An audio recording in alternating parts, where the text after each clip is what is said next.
आमे न्यायोचित न्यायोचित और अत्यधिक न्यायोचित दाबी नहीं कि लड़ुचु। अतीत सरकार विभिन्न वर्गर कर्मचारी अस्थायी कर्मचारी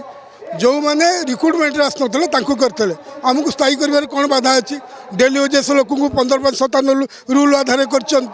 आढ़क एम्प्लॉय मान को मामू मौसा पिला रखिक 89 दिनिया कर आढ़क एम्प्लॉय की रेगुलर कर गणशिक्षक मान कर आमे जो मैंने 10-15 वर्ष धरी कम कलु आमे कौन एत अपराध करूँ आमे कौन निआरे परिश्रा करदेचु आम कथा सरकार दाबी तो पूरण कथा आम कथा भी शुणवनी गत सरकार अनेक किसी अनेक किसी कर प्रतिश्रुति देता किंतु सी आज क्षमता को आसिलेनी यही सरकार आसवा दिन ठारू आमे लगातार भाव में केवल छटई कर्मचारी अंतत स्थायी कर दिंतु आम थए पड़ीजु ता भी करूना आलोचना को डाकुना शुणुना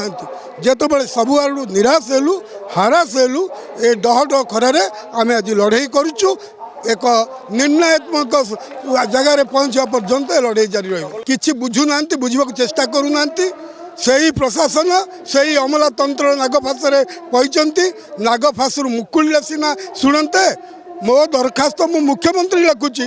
मुख्यमंत्री टी पढ़े आमको डाकी से अधिकारी मानू डाकी आमर कौन जस्टिफिकेशन अच्छे शुणवे तुम कथा किसी शुणाजी तुम्हें कहीं कह आमर इच्छा आम बाहर करदेबू ये ठीक बाबार जागिरी नुह ओडिया लोक तुम कर्म संस्था देन कल कारखाना करन खଣି खादान करन लोक मैंने जिते 15 वर्ष धरी कम कले तुम छटई कर गोटे झील छिड़ाई कांदुची शाशुघर लोक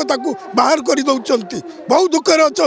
कौड़े जी केमी बचे कौन खाइबे कहतु आपण मैंने छटई यूज एंड थ्रो चा पी सारी फोपाड़ी तो बहु कपर आवश्यक नहीं ओडिशार ओडिया लोक जे ओडिया असुविधा कही क्षमता कहला आज पुणी बाध्य करुच्ची नक्सल हवा को दादन कटा तेणु ये अमानुषिक मानसिकता विरुद्ध रे अमानुषिक आचरण विरुद्ध रे लड़े आमे लड़े शेष पर्यंत लड़ू।